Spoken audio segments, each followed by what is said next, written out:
Isang mapagpalang araw sa lahat ng pusong nakikinig. Naranasan niyo na bang magmahal ng buong buo?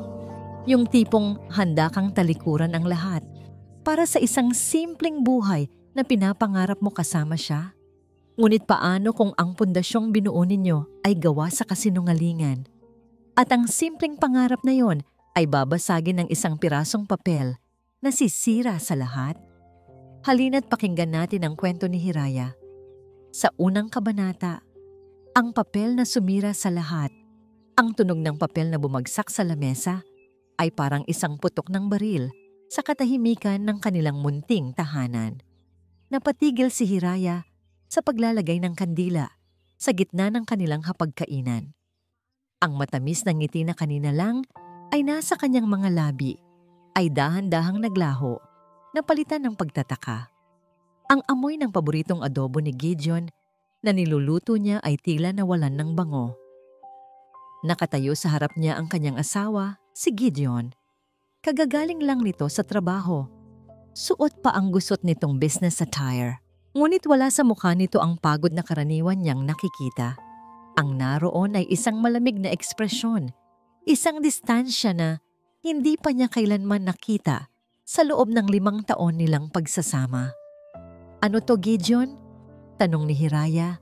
Ang boses ay bahagyang nanginginig. Ang mga mata niya ay nakatuon sa puting papel na nasa ibabaw ng lamesang kahoy. "Happy anniversary!" Dagdag niya, sinusubukang bawiin ang nangiti. Umaasang isang biro lang ang lahat. "May sorpresa ka ba para sa akin?" Hindi sumagot si Gideon. Sa halip tinanggal nito ang kanyang necktie at inihagis sa sofa. Ang bawat kilos niya ay tila mabigat at puno ng kahulugan na hindi maintindihan ni Hiraya. "Basahin mo," utos ni Gideon. Ang boses ay kasing lamig ng hangin sa labas. Dahan-dahang lumapit si Hiraya sa lamesa. Nanginginig ang kanyang mga kamay habang inaabot ang papel. Ang mga letrang nakasulat sa itaas ay malinaw at brutal. "Petition for divorce." Nabitawan niya ang papel. Parang may pumunit sa kanyang dibdib. Hinila ang lahat ng hangin mula sa kanyang mga baga. Napatingin siya kay Gideon. Ang mga mata ay puno ng luhang nagbabadyang tumulo. "Gideon, anong kalokohan to?" "Hindi yan kalokohan, Hiraya," sagot ni Gideon. Walang emosyon. "Pinirmahan ko na. Pirma mo na lang ang kulang." "Pero, bakit? May nagawa ba akong mali? Ang anibersaryo natin ngayon." Sa wakas, isang emosyon ang gumuhit sa mukha ni Gideon. Inis, pagkainip. "Wala nang anibersaryo, Hiraya. Tapos na tayo." "Tapos na, ganun na lang ba yon?" Tumaas ang boses ni Hiraya. Ang pagkalito ay napalitan na ng sakit. 5 taon, Gideon. 5 taon kong tinalikuran ang lahat para sa'yo. Para sa simpleng buhay na ito na pinangako mo sa akin. Isang mapaklang tawa ang kumawala sa bibig ni Gideon. "Simpleng buhay? Hiraya, kailanman hindi ko pinangarap ang simpleng buhay. Ikaw lang ang naniwala sa pantasyang yan." Ang bawat salita ay parang isang sampal. Napahawak si Hiraya sa kanyang dibdib.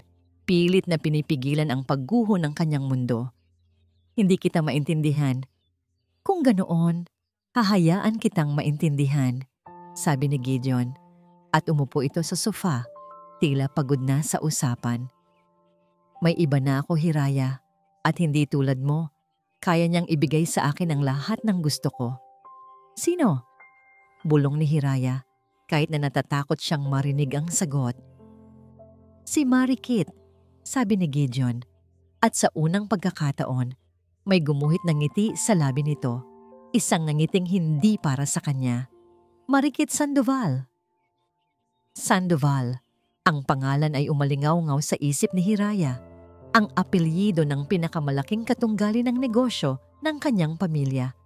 Ang pamilyang tinalikuran niya para kay Gideon. Ang lahat ay biglang naging malinaw. Ang mga biglaang pag-alis ni Gideon, ang mga lihim na tawag sa telepono, ang panlalamig nito sa mga nakaraang buwan. All this time, Tanong ni Hiraya. Ang boses ay basag na. Ginagamit mo lang ako? Ginagamit? Muling tumawa si Gideon. Let's be fair, Hiraya. Ginamit din kita. Ang mga koneksyon mo, ang talino mo sa negosyo, na pilit mong tinatago sa likod ng apron na yan.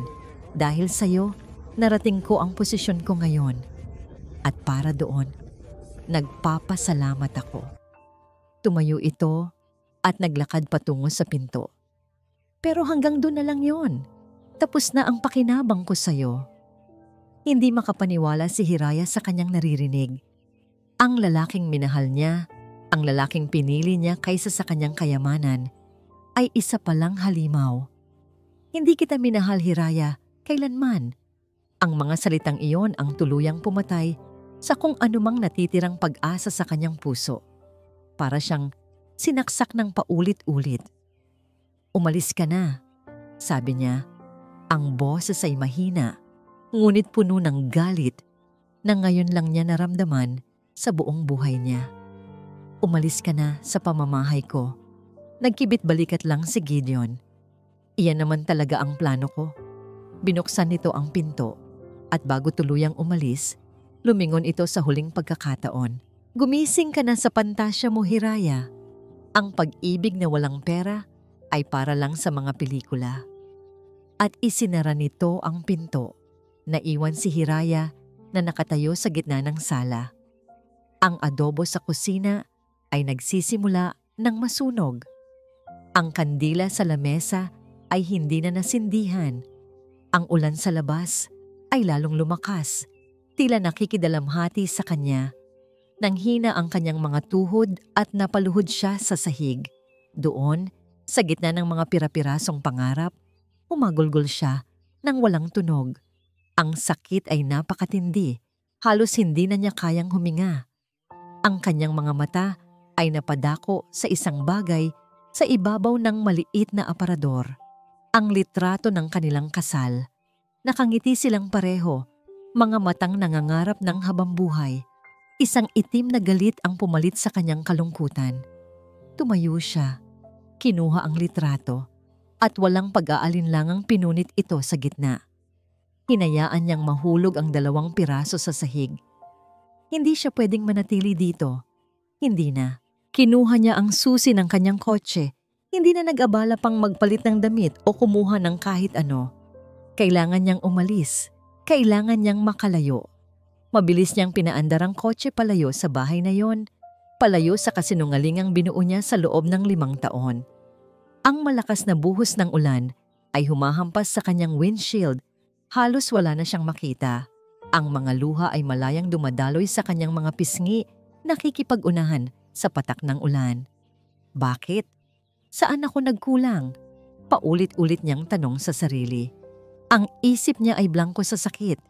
Hindi niya alam kung saan siya pupunta.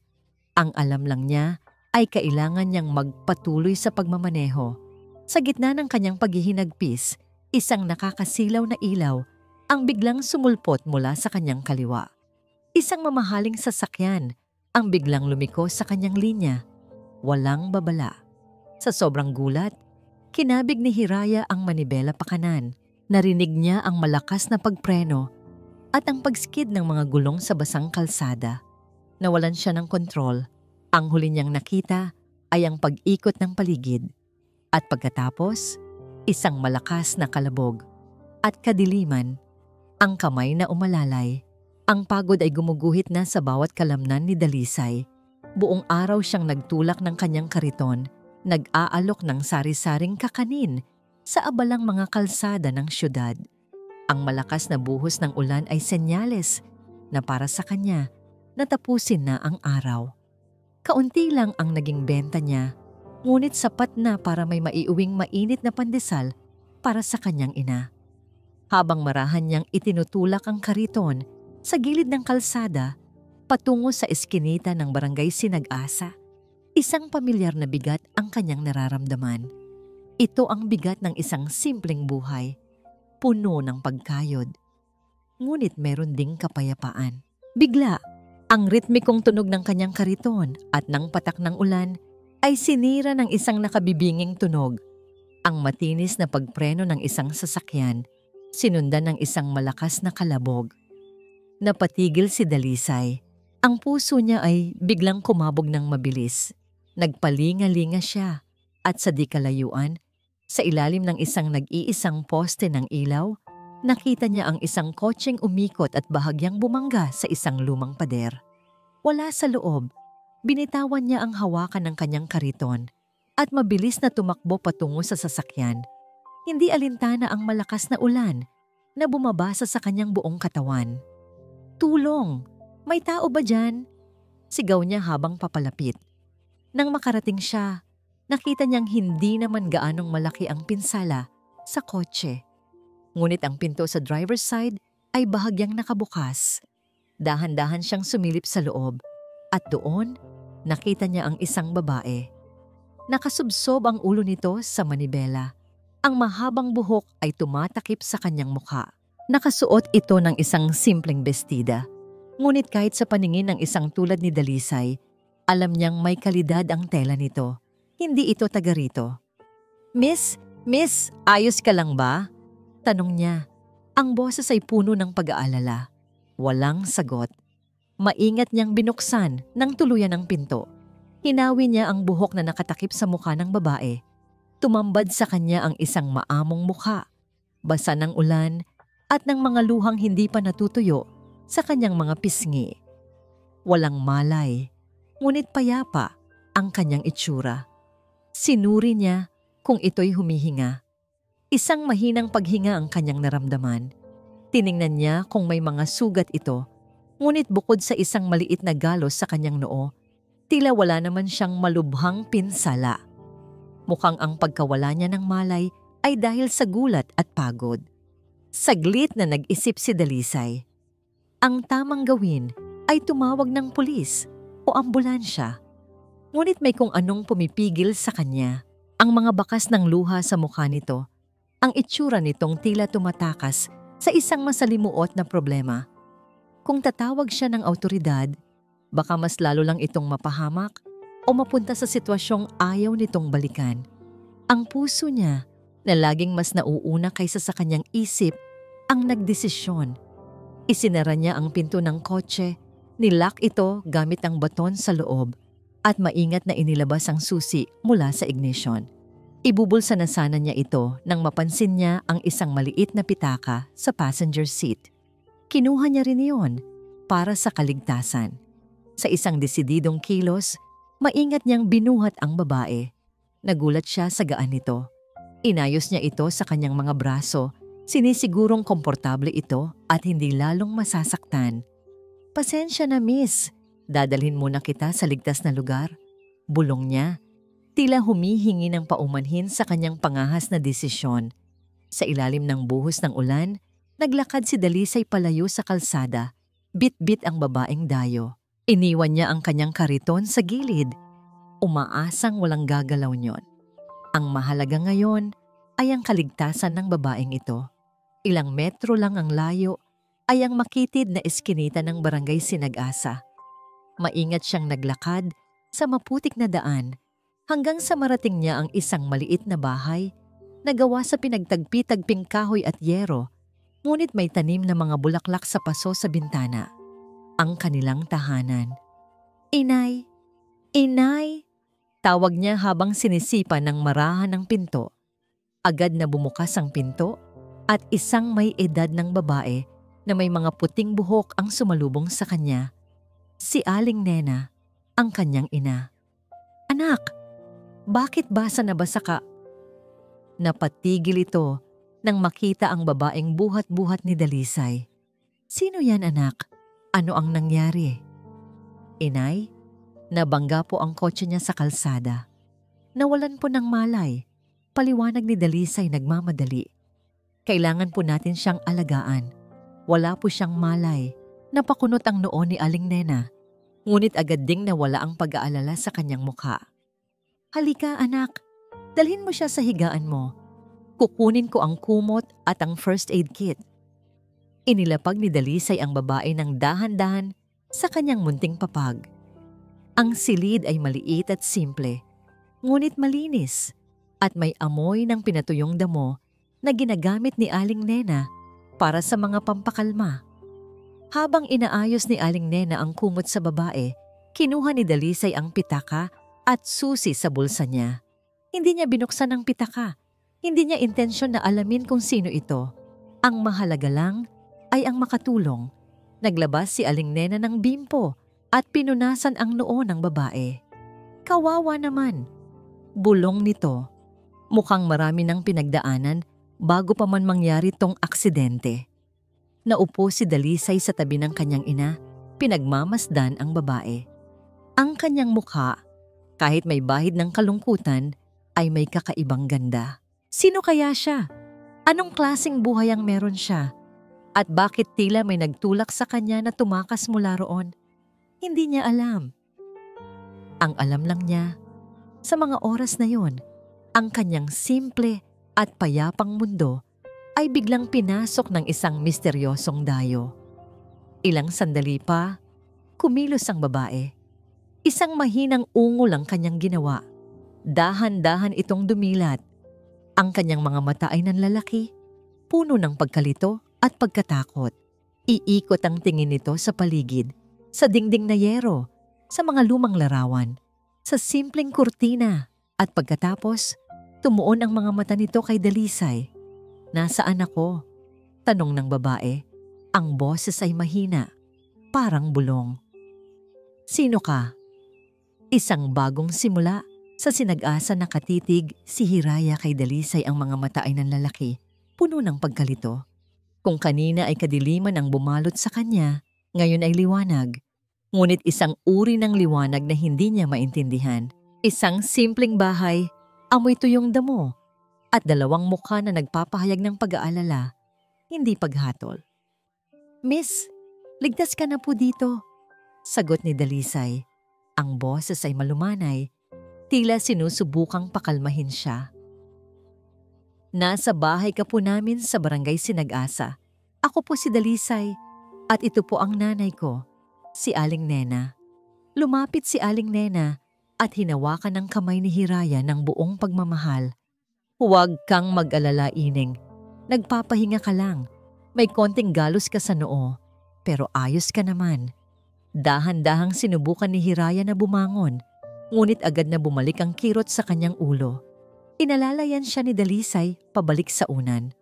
Ang paghawak nito ay magaan, ngunit may tiwala. Ang kotse ko? Tanong ni Hiraya, unti-unting bumabalik ang mga alaala ng gabi.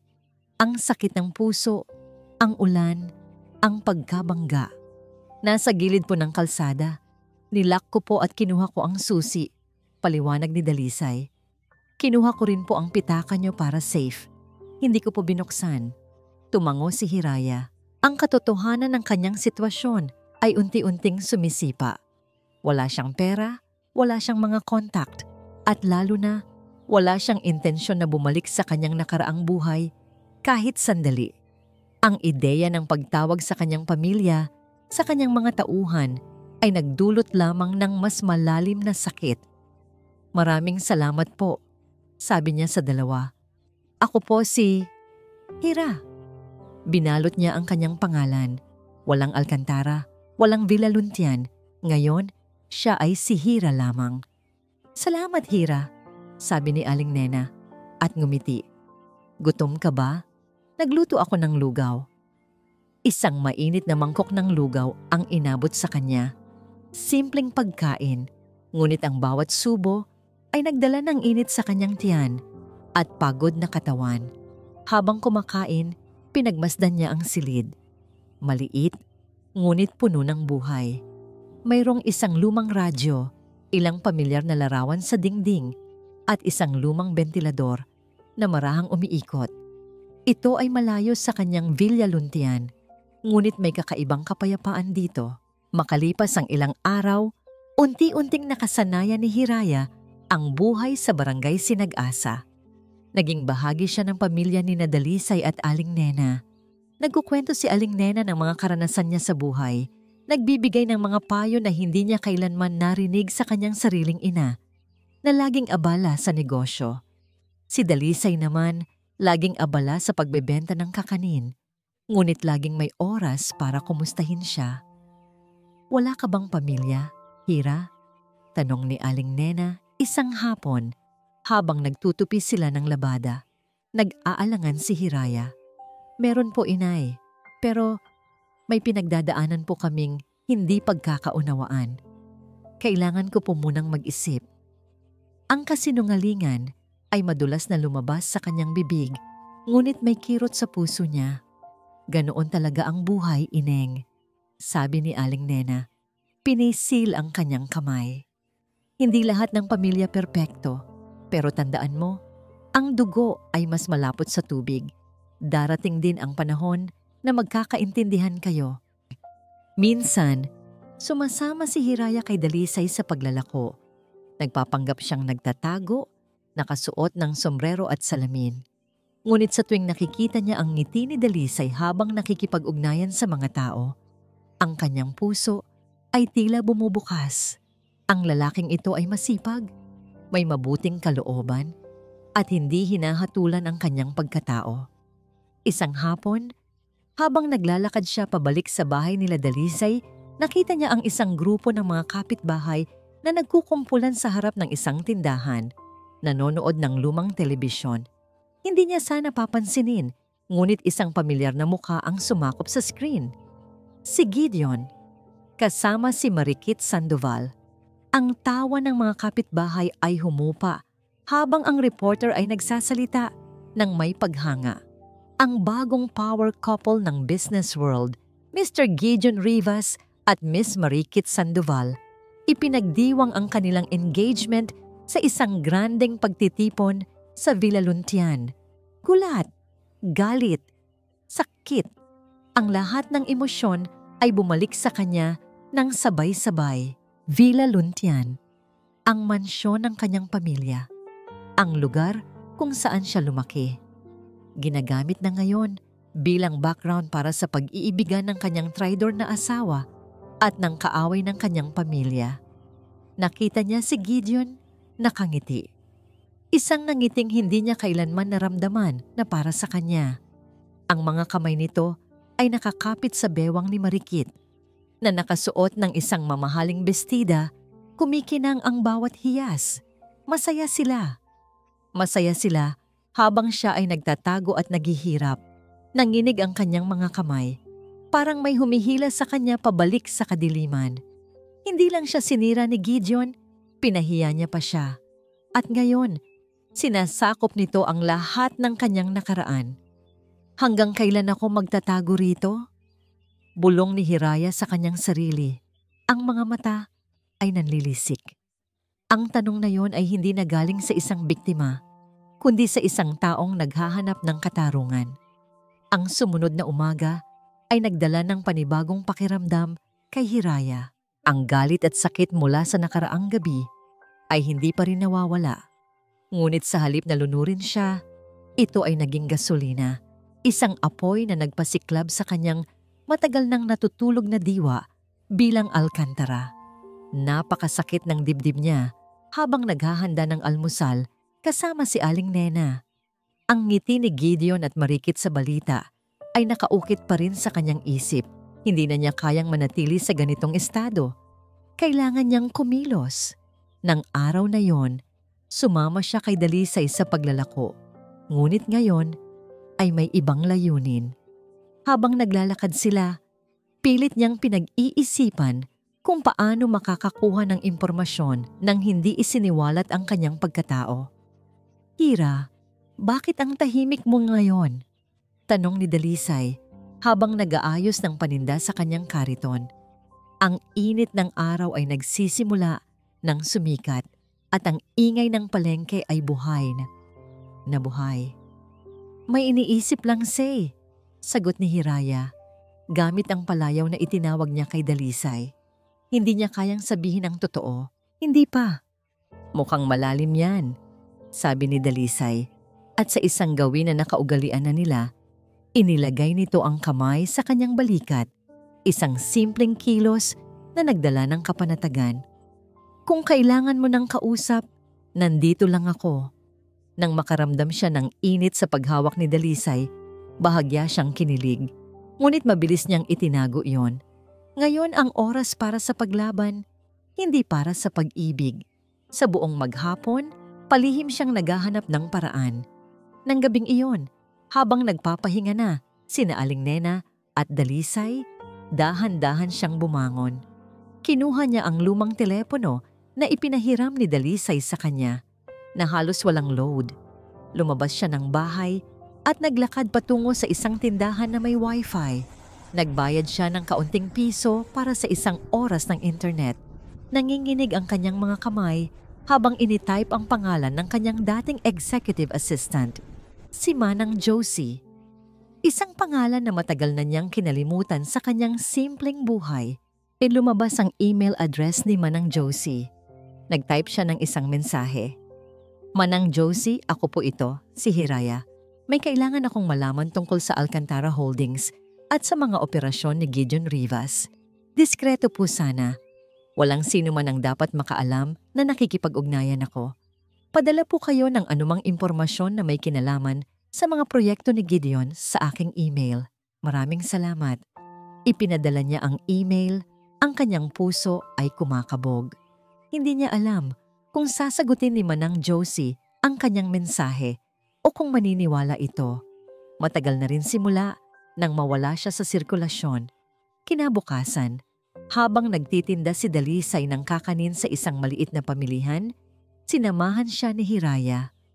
Nagpapanggap siyang nagbabasa ng lumang magasin, ngunit ang kanyang mga mata ay nakatuon sa bawat galaw ng mga tao.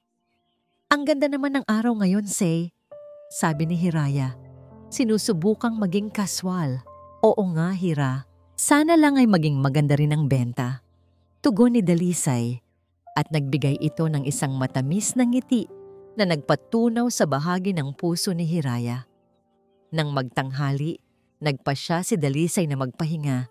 Umupo sila sa ilalim ng isang puno habang inaalok ni Dalisay ang kanyang kakanin sa mga dumadaan. Nagsimula siyang magkwento tungkol sa kanyang mga pangarap.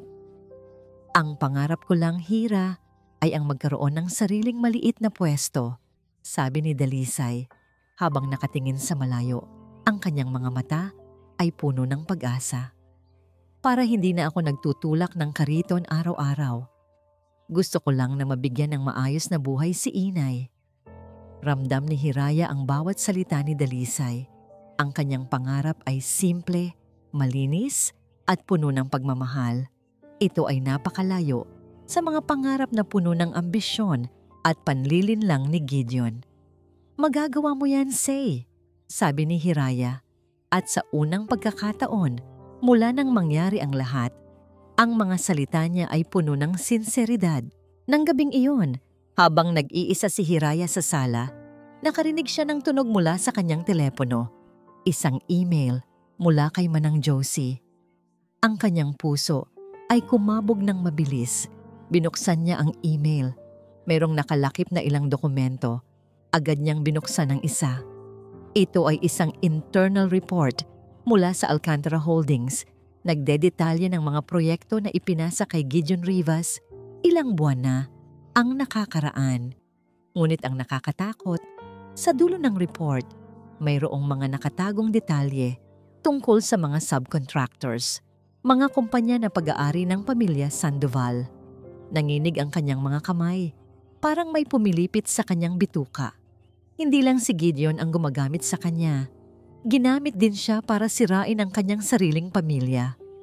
Ang pag-ibig niya ang naging susi sa pagbagsak ng kanyang negosyo. Ginamit, nilinlang, pinagtaksilan. Ang lahat ng ito ay bumalik sa kanya mas malakas kaysa dati. Hindi lang puso niya ang ninakaw ni Gideon, pati ang kanyang pagkatao, ang kanyang pamilya, ang kanyang dangal. Napakagatlabi si Hiraya. Hindi na ito personal na paghihiganti. Ito ay isang digmaan. Ang pagbabalik ng Reyna. Ang gabi ay lumipas na may kaunting tulog para kay Hiraya. Ang mga impormasyong ibinigay ni Manang Josie ay patuloy na umalingaw-ngaw sa kanyang isip. Ang bawat pangalan ng kumpanya, bawat numero, Bawat transaksyon ay nagpapatunay sa kanyang mga hinala. Hindi lang si Gideon ang naglalaro ng marumi. Ang buong pamilya Sandoval ay sangkot sa paghukay ng sarili nilang libingan gamit ang mga proyekto ng Alcantara Holdings. Ang galit ay nagbigay daan sa isang malamig, kalkuladong determinasyon. Pagkagising niya kinaumagahan, tila may panibagong lakas si Hiraya. Nilapitan niya si Dalisay na abala sa paghahanda ng kanyang kariton para sa araw na yon. "Say," sabi niya, ang kanyang boses ay mas malalim kaysa karaniwan. "Kailangan kong umalis, pansamantala." Napatingin si Dalisay sa kanya. Ang mga mata ay puno ng pagtataka. "Aalis? Saan ka pupunta, Hira?" Hindi niya kayang sabihin sa kanya ang buong katotohanan, ngunit kailangan niyang ipaalam na babalik siya. "May kailangan lang akong ayusin. Mahalaga. Hindi ko pa pwedeng sabihin sa iyo ang lahat, pero babalik ako. Pangako." May bumakas na pag-aalala sa mukha ni Dalisay, ngunit nakita rin niya ang determinasyon sa mga mata ni Hiraya. Hindi niya ito nakita sa kanya noon. "Kung yan ang desisyon mo, Hira, naiintindihan ko," sabi ni Dalisay at hinawakan nito ang kanyang kamay. Ang init ng palad niya ay muling nagbigay sa kanya ng kapanatagan, ngunit ngayon, ito ay nagpapaalala sa kanya kung ano ang ipinaglalaban niya. "Ingat ka ha, at bumalik ka." "Babalik ako," ulit ni Hiraya at pinisil ang kamay nito bago bumitaw. "Maraming salamat sa lahat, Say, sa inyo ni Inay." Sa huling pagkakataon, nilingon niya ang barangay Sinag-asa. Ang simpleng bahay ni Dalisay, ang mga naglalarong bata sa kalsada, ang amoy ng sariwang tinapay. Lahat ng ito ay nakaukit sa kanyang isip bilang paalala ng kapayapaang nahanap niya sa gitna ng kaguluhan. Pagkatapos, kinuha niya ang susi ng kotse niya mula kay Dalisay. Sa tulong ng kaunting pera na natira niya sa kanyang pitaka na kinuha niya mula sa kotse bago siya bumaba.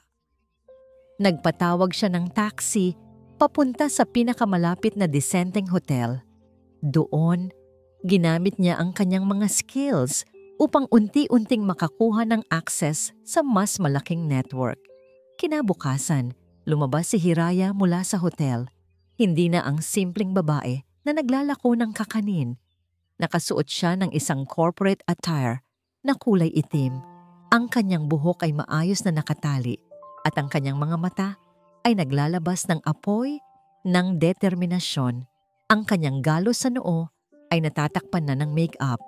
Ang bawat galaw niya ay may tiwala, may kapangyarihan. Wala na ang hira ng Sinag-asa. Nagbalik na si Hiraya Alcantara. Sumakay siya sa isang waiting taxi. "Alcantara Holdings, please." Utos niya, ang boses ay matatag. Nagmamaneho ang taxi patungo sa pusod ng syudad, patungo sa nagtatayugang gusali na nagtataglay ng pangalan ng kanyang pamilya. Habang papalapit sila, unti-unti siyang bumabalik sa mundong dati tinalikuran niya. Ang mga malalaking gusali, ang maingay na trapiko, ang mga taong nagmamadali. Lahat ng ito ay nagsisilbing paalala ng kanyang dating buhay. Narating niya ang lobby ng Alcantara Holdings. Napatingin sa kanya ang mga guard at mga empleyado, ngunit wala ni isa ang nakakilala sa kanya. Sa loob ng 5 taon, tinago niya ang kanyang tunay na identity. Ngayon, oras na para ibunyag ito. Sumakay siya sa executive elevator at pinindot ang button para sa conference floor. Nasa itaas ang isang board meeting na hindi niya intensyon na palagpasin. Pagdating niya sa itaas, naririnig niya ang mga boses mula sa loob ng conference room. Narinig niya ang boses ni Gideon na nagpapaliwanag ng mga bagong estratehiya para sa kumpanya. Ngayon, si Marikit Sandoval ay nandoon din, nakaupo sa tabi ni Gideon, tila reyna na ng Alcantara Holdings. Humugot ng malalim na hininga si Hiraya. Ito na ang sandali. Bumukas ang pinto ng conference room. Lahat ng mata ay napunta sa kanya. "Pasensya na po sa pagkaabala," Sabi ni Hiraya. Ang boses ay malinaw at matatag. Ako po si Hiraya Alcantara at ako ang bagong CEO ng Alcantara Holdings. Ang katahimikan ay bumalot sa buong silid. Ang mga mukha ng mga board members ay puno ng pagkabigla. Si Gideon sa kabilang banda ay nanigas. Ang kanyang mga mata ay nanlalaki sa gulat at galit. Hiraya? Bulong nito. Ang boses ay nanginginig. Imposible. Ngumiti si Hiraya, isang malamig at mapanghamong ng ngiti. Hindi po imposible, Gideon. At mayroon akong mga ebidensya na magpapatunay na ako ang tunay na may-ari ng kumpanyang ito. At mayroon din akong mga ebidensya na magpapakita ng mga ilegal na gawain na ginawa mo po at ng iyong kasintahan. Inilapag niya ang isang folder sa mesa. Sa loob nito, nakalagay ang mga dokumentong ibinigay ni Manang Josie, kasama ang mga kopya ng mga kontrata, mga bank statement at mga email na nagpapatunay sa mga pandaraya ni Gideon at Marikit. Ang laro ay tapos na, Gideon, sabi ni Hiraya. Ang boses ay puno ng awtoridad at ako ang nanalo. Unang digmaan sa boardroom. Ang katahimikan sa conference room ay halos nakakabingi. Lahat ng mata ay nakatuon kay Hiraya at kay Gideon na namumutla na sa galit. Ang mga board members na dati ay tapat kay Gideon ay ngayon ay nagpapalitan ng tingin, nagtataka kung ano ang nangyayari. Ito ay isang kasinungalingan. Sigaw ni Gideon. Sinusubukang bawiin ang kanyang awtoridad. Hiraya ay isang dating asawa lamang. Wala siyang karapatan sa kumpanyang ito. Hindi po totoo yan. Sagot ni Hiraya. Kalmado ngunit matatag. Ako ang nag-iisang tagapagmana ng Alcantara Holdings at meron akong mga legal na dokumento na magpapatunay nito. Kinuha niya ang isa pang folder mula sa kanyang bag at inilapag ito sa mesa. Sa loob nito, nakalagay ang orihinal na will ng kanyang ama na nagpapatunay na siya ang tagapagmana ng buong kumpanya. Nagsimulang magbulungan ang mga board members. Ang mga mukha nila ay nagpapakita ng pagkabigla at pagdududa. Ito ay pekeke! Sigaw ni Gideon desperado. Pinipirmahan niya ito. Kung gayon, ipasuri niyo sa forensic expert. Sagot ni Hiraya. Walang takot. Ako ay handang sumailalim sa anumang pagsusuri upang patunayan ang aking pagkatao. Natahimik si Gideon. Alam niya na hindi niya kayang ipasa ang pagsusuri. Ang kanyang mga kasinungalingan ay unti-unting nabubunyag. At hindi lang iyan, dagdag ni Hiraya at kinuha ang isang USB drive mula sa kanyang bag. Mayroon din akong mga ebidensya ng mga illegal na transaksyon na ginawa niyo, Gideon. Ang mga subcontractors na pag-aari ng pamilya Sandoval, ang mga peking invoice, ang mga kickback, lahat ay nakadetalye dito. Ipinasok niya ang USB drive sa projector. Sa malaking screen, lumabas ang mga dokumento na nagpapatunay sa mga pandaraya ni Gideon at Marikit. Ang mga mukha ng mga board members ay lalong nag-iba ng kulay. Marikit, sabi ng isa sa mga board members na tumingin kay Marikit Sandoval na may pagkadismaya. Ano ang masasabi mo dito? Nanatiling tahimik si Marikit. Ang kanyang mga mata ay puno ng takot. Alam niya na tapos na ang lahat. Hindi ako papayag na sirain niyo ang pamilya ko. Sigaw ni Gideon at tumayo ito mula sa kanyang upuan. Hindi ako susuko. Tapos na ang laro mo, Gideon? Sagot ni Hiraya. Ang boses ay puno ng awtoridad. Ang Alcantara Holdings ay nasa mabuting kamay na ngayon. Tumayo ang isa sa mga board members. Sumasang-ayon ako kay Meseco sa Alcantara. Kailangan nating magsimula ng isang internal investigation at ipareport ang mga illegal na gawain na ito sa mga awtoridad. Isa-isa, sumang-ayon ang iba pang mga board members. Ang suporta kay Gideon ay unti-unting nawawala. Hindi!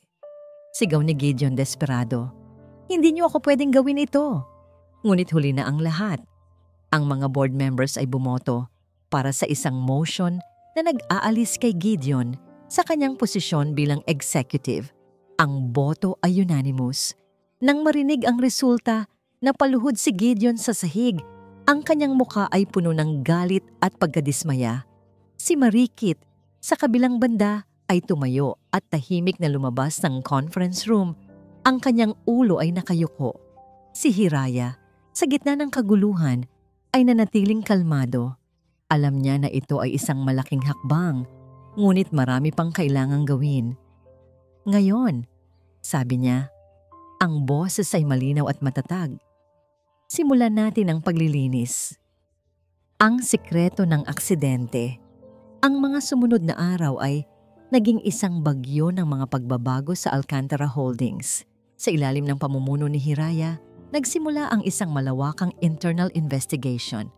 Ang mga ilegal na transaksyon ay unti-unting nabubunyag at ang mga sangkot ay nahaharap sa mga legal na kahihinatnan. Ngunit hindi na kontento si Hiraya sa paglilinis ng kumpanya. Gusto niyang malaman ang buong katotohanan. Gusto niyang malaman kung bakit ginawa ni Gideon ang lahat ng ito. At higit sa lahat, gusto niyang malaman kung ano ang nangyari sa gabi ng aksidente. Sa tulong ni Manang Josie, nakakuha siya ng access sa mga security footage mula sa mga kalsada malapit sa lugar kung saan nangyari ang aksidente. Pinanood niya ang mga footage ng paulit-ulit. Sinusuri ang bawat detalye. Sa una, walang nakitang kahina-hinala. Ngunit pagkatapos ng ilang oras, napansin niya ang isang bagay.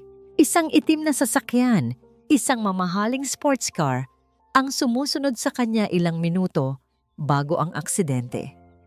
Ang sasakyan ay nagmamaneho ng mabilis at tila sinasadya nitong maging malapit sa kanyang kotse. Pinatigil niya ang footage at pinatutukan ang plate number ng sasakyan. Pagkatapos, ipinatrace niya ito sa mga awtoridad. Ang resulta ay nakapagpabigla sa kanya. Ang sasakyan ay nakarehistro kay Gideon Rivas. Hindi makapaniwala si Hiraya. Ibig sabihin, hindi aksidente ang nangyari. Sinadya ni Gideon na banggain siya. Ang galit ay bumalot sa kanyang puso. Hindi lang siya tinraidor ni Gideon sa negosyo. Sinubukan din niya itong patayin. Nang gabing iyon, tinawagan niya si Dalisay. "Say," sabi niya, ang boses ay nanginginig. "Kailangan kita." Narinig niya ang pag-aalala sa boses ni Dalisay. "Hira, anong nangyari? Bakit ka ganyan?" "Kailangan kong sabihin sa iyo ang lahat," sagot ni Hiraya. "Kailangan kong sabihin sa iyo kung sino ako talaga." Nagkita sila sa isang maliit na coffee shop, malapit sa barangay Sinag-asa. Nang makita ni Dalisay ang kanyang mukha, nagulat siya. "Hira, ano ang nangyayari?" tanong niya. Ang mga mata ay puno ng pagtataka. Dahan-dahang ikinuwento ni Hiraya ang lahat. Ikinuwento niya ang kanyang tunay na pagkatao, ang kanyang pamilya, ang kanyang nakaraan.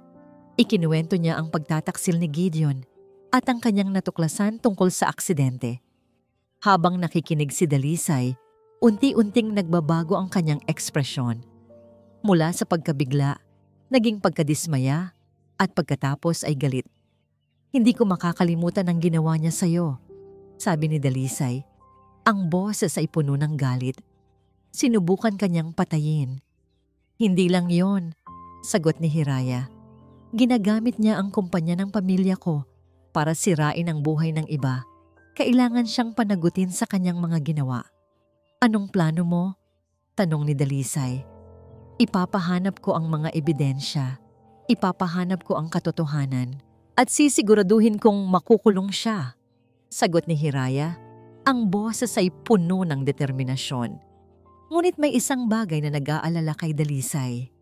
"Hira," sabi niya, "mag-ingat ka. Si Gideon ay mapanganib. Baka gumawa siya ng kung anumang bagay para maprotektahan ang kanyang sarili." Tumango si Hiraya. Alam niya na tama si Dalisay, ngunit hindi siya natatakot. Handa na siyang harapin ang anumang hamon. "Hindi ako susuko," sabi niya. "Lalaban ako para sa katotohanan. Lalaban ako para sa hustisya. At lalaban ako para sa ating kinabukasan." duda sa dalawang mundo. Ang mga sumunod na araw ay puno ng tensyon habang patuloy na kinakalap ni Hiraya ang mga ebidensya laban kay Gideon. Nakaramdam siya ng pag-aalala para kay Dalisay. Alam niyang hindi ligtas si Dalisay na malapit sa kanya, lalo na't alam na ni Gideon na bumalik siya. Ngunit hindi niya kayang iwan si Dalisay. Ang kanyang presensya ay nagbibigay sa kanya ng lakas at pag-asa. Ang simpleng ngiti nito, ang kanyang mainit na yakap, ang kanyang walang sawang suporta, lahat ng ito ay nagpapaalala sa kanya kung ano ang ipinaglalaban niya. Ngunit ang mga pagdududa ay nagsimulang lumitaw. Nagsimula siyang mapansin ang mga kakaibang pangyayari. Ang mga tingin ng mga kapitbahay ni Dalisay ay tila nagbago. May mga bulong-bulungan na naririnig niya, mga usapan na humihinto kapag papalapit siya.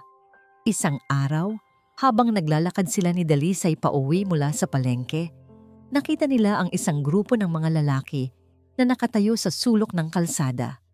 Ang mga lalaki ay nakatingin sa kanila at ang kanilang mga ekspresyon ay hindi maganda. Sino sila? Tanong ni Hiraya. Ang boses ay nanginginig. Hindi ko alam, sagot ni Dalisay. Ang kanyang mukha ay nag-aalala. Pero mukhang hindi sila magandang tao. Sinubukan nilang iwasan ang mga lalaki, ngunit hinarangan nila ang kanilang daan. Hoy, ikaw, sabi ng isa sa mga lalaki. Ang boses ay magaspang. Ikaw ba si Hira? Napatigil si Hiraya. Hindi niya alam kung paano sasagutin. Hindi ko alam kung sino ang hinahanap niyo, sagot niya. Sinusubukang maging kalmado.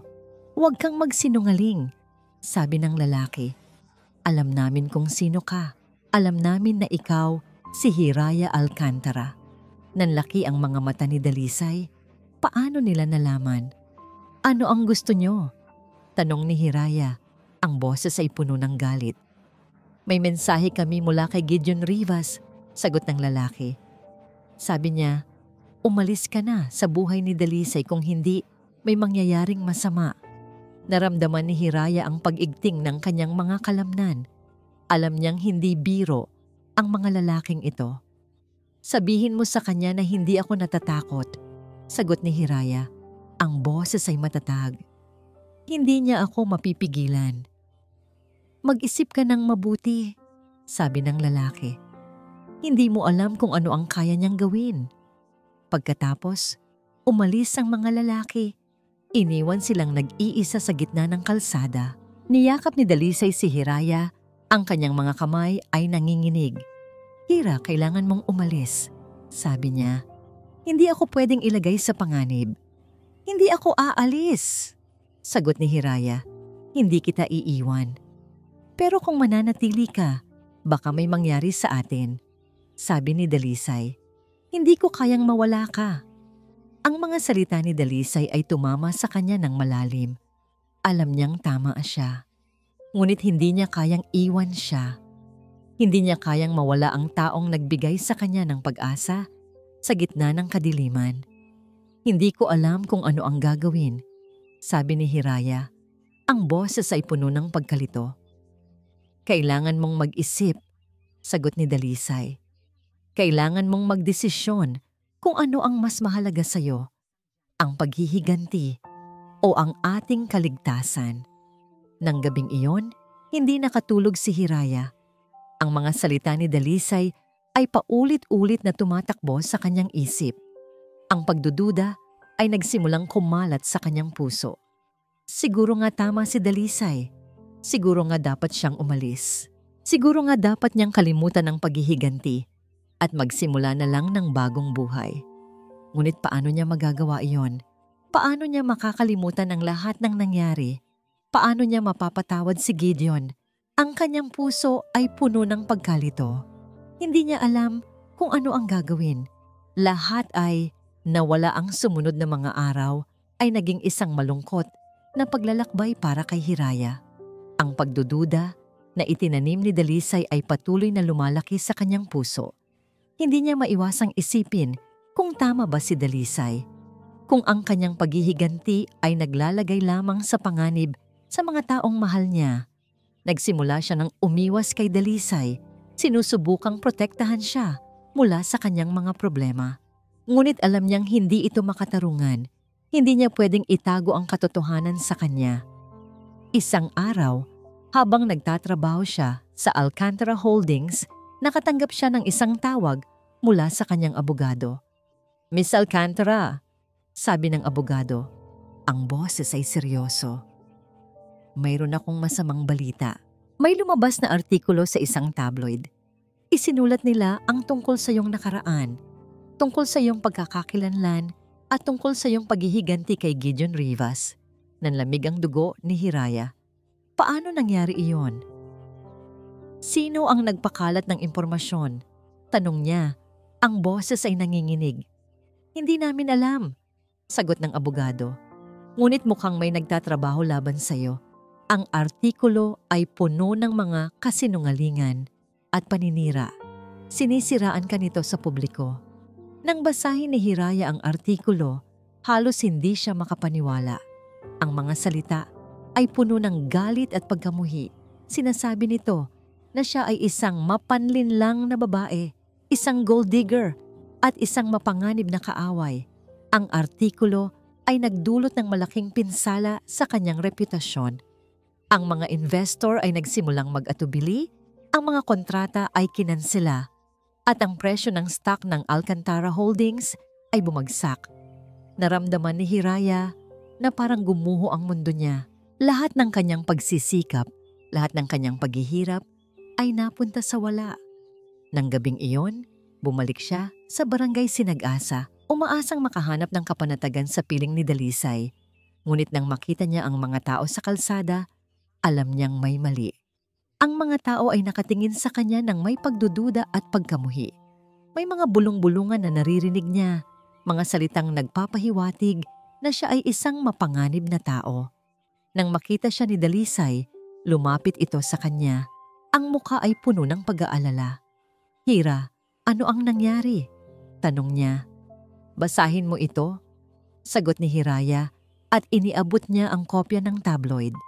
Binasa ni Dalisay ang artikulo at unti-unting nagbago ang kanyang ekspresyon mula sa pag-aalala, naging pagkadismaya at pagkatapos ay pagdududa. "Hindi ko alam kung ano ang paniniwalaan," sabi ni Dalisay. Ang boses ay mahina. "Hindi ko alam kung sino ka talaga." Ang mga salita ni Dalisay ay parang isang kutsilyo na tumusok sa kanyang puso. Ang taong pinakamahal niya ay hindi na siya pinagkakatiwalaan. "Say, pakinggan mo ako," sabi ni Hiraya. Sinusubukang ipaliwanag ang lahat. "Hindi totoo ang mga sinasabi sa artikulo. Sinusubukan lang ako, sirain ni Gideon." Ngunit hindi na nakinig si Dalisay. Umiling ito at lumayo sa kanya. "Kailangan ko ng oras para mag-isip," sabi niya. "Kailangan ko ng oras para malaman kung sino ka talaga." At pagkatapos, umalis siya. Iniwan si Hiraya na nag-iisa sa gitna ng kalsada. Naramdaman ni Hiraya na parang nawalan siya ng lahat. Ang kanyang pamilya, ang kanyang kumpanya, ang kanyang paghihiganti, lahat ay nawala. At ngayon, pati na rin ang taong pinakamahal niya. Lumuhod siya sa kalsada at humagulgol ng walang tigil. Ang ulan ay nagsimulang bumuhos, tila nakikidalamhati sa kanyang pagdurusa. Sa sandaling iyon, naramdaman ni Hiraya na wala na siyang pag-asa, wala na siyang lakas para lumaban. Ang lakas ng Dalisay na puso. Ang mga araw na sumunod ay tila walang katapusan. Si Hiraya ay nagkulong sa kanyang apartment, hindi lumalabas, hindi sumasagot ng tawag. Ang kanyang mundo ay gumuho at wala na siyang nakikitang dahilan para magpatuloy.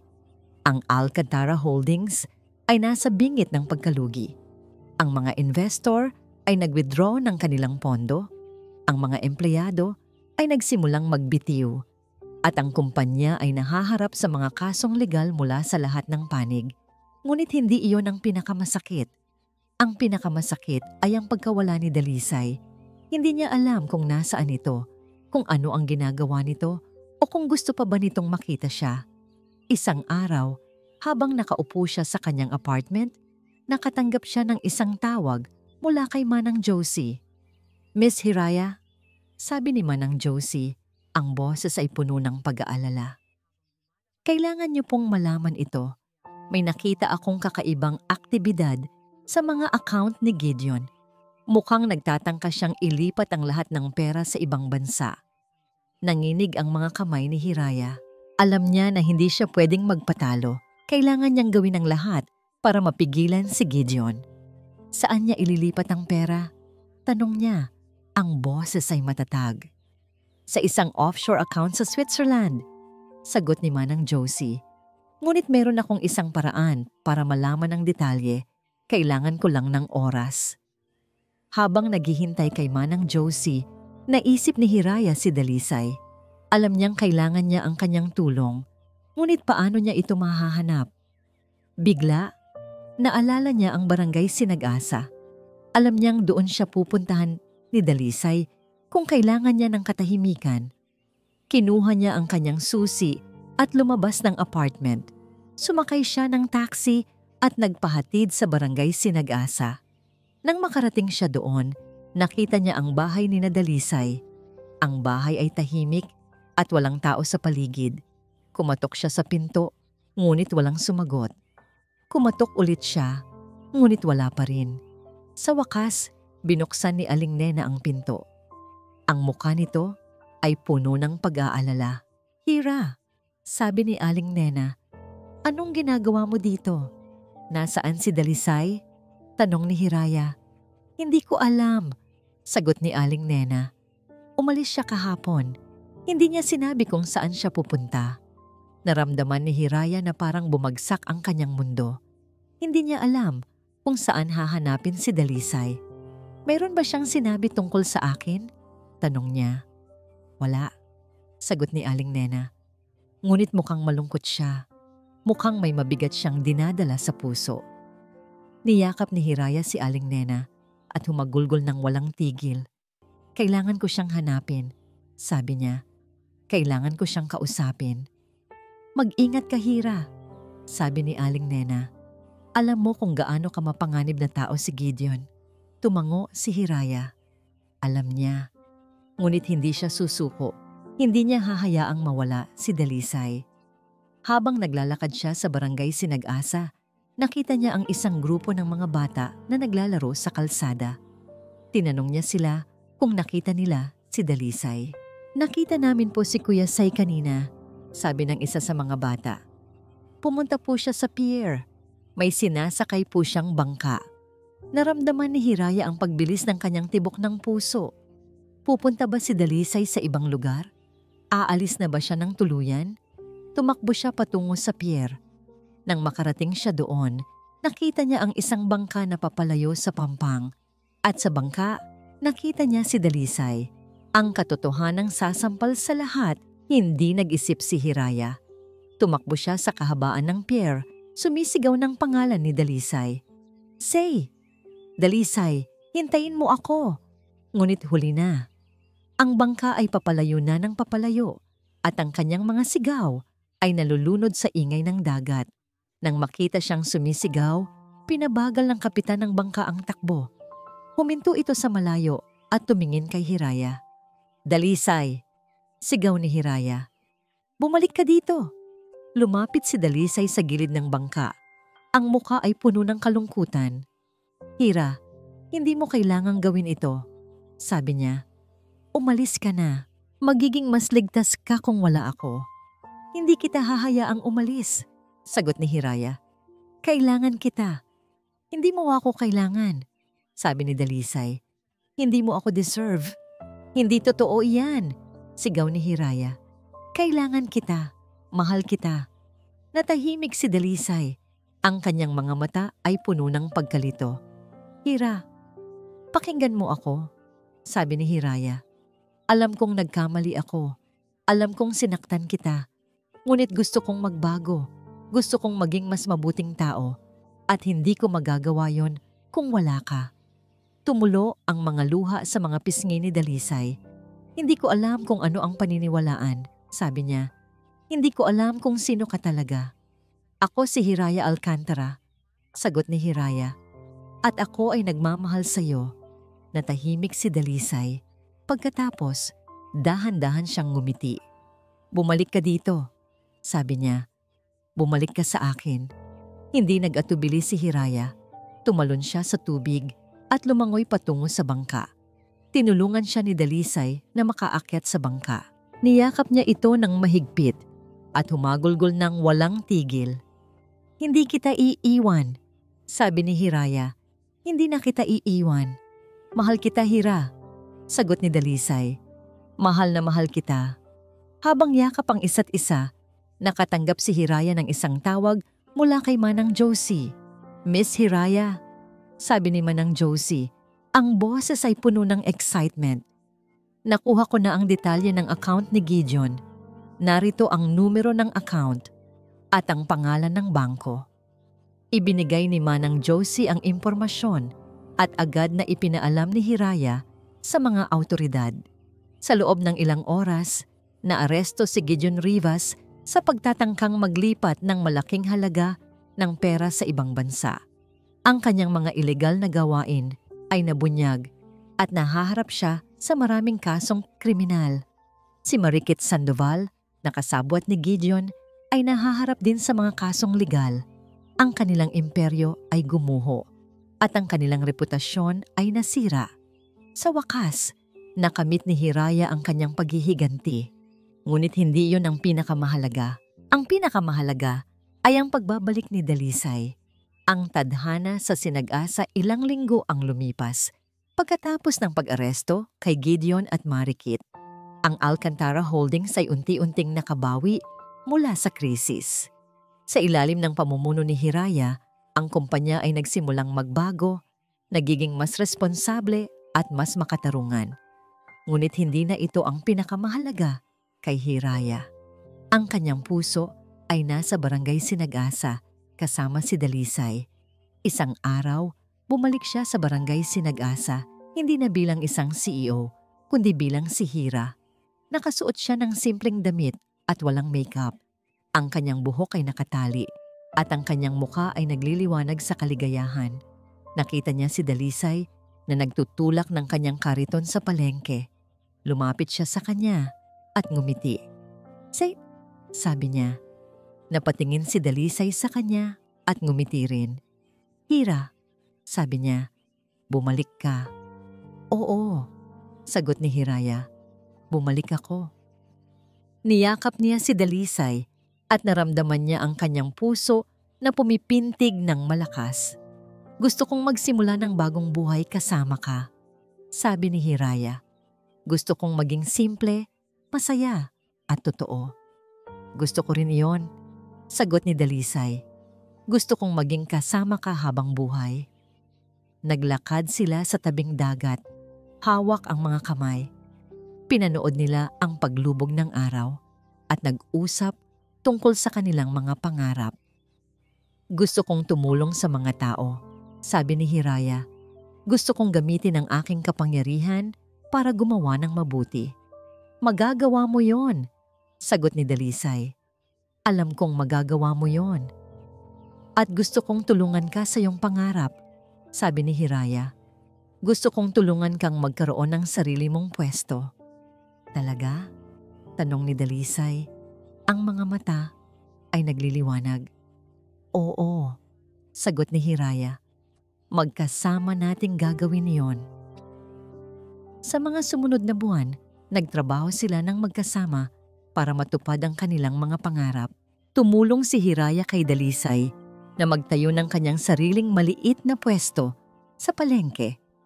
At si Dalisay, sa kabilang banda, ay nagbigay kay Hiraya ng pagmamahal at suporta na kailangan niya.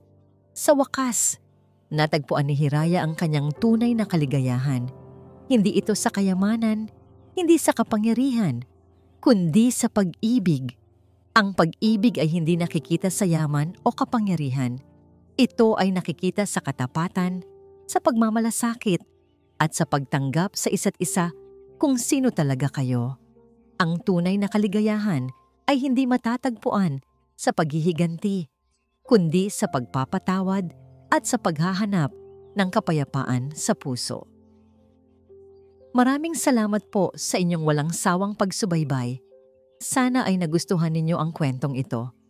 Kung mayroon kayong mga komento o suhestyon, huwag po kayong mag-atubiling ibahagi ito sa amin. Anong uri ng kwento ang gusto ninyong marinig sa susunod? Maraming salamat po sa inyong walang sawang pagsubaybay. Kung nagustuhan ninyo ang kwentong ito, huwag po kayong mag-atubiling i-like, i-share ito sa inyong mga kaibigan at pamilya. At syempre, pindutin na rin po ang subscribe button para lagi kayong updated sa mga susunod pa nating kwento. I-click nyo na rin po ang notification bell para kayo ang laging unang makarinig sa aming mga bagong upload. Hanggang sa muli, paalam!